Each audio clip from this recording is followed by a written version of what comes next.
How to be a badass woman. These days, I think a lot about my late grandma, who was the most badass woman I have ever met.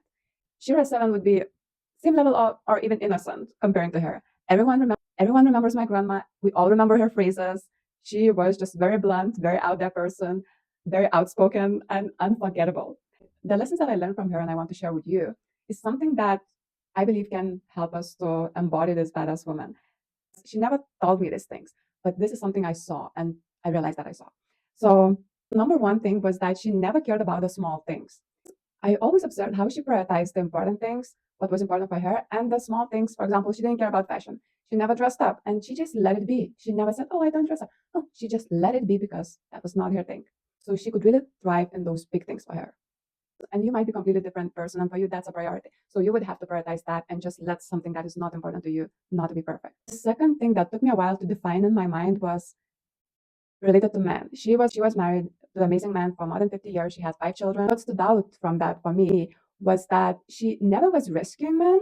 So you know how some women have this rescue complex, helping men. No, she was never doing that, but she always took ownership. Like she always knew she's the wife. I was also very close to my grandfather, so I remember if he would go somewhere and sometimes he would take me along and he wouldn't come back for a long time, she would just go and look for him. You know? Just like that. And there was no drama, but she knew she's a wife and she thought that her husband has to be at home by a certain time.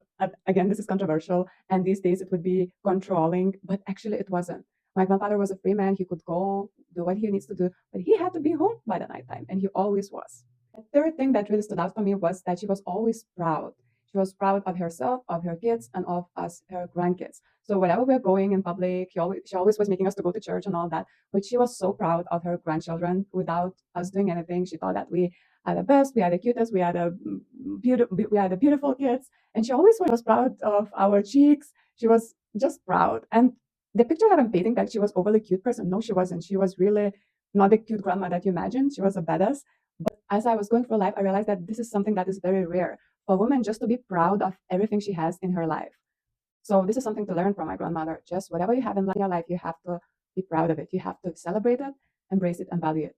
So these were a couple of lessons that I observed from my most badass woman ever, grandma, that I believe would be useful for you as well to apply. And if you like this video, I have some more lessons and I can share more.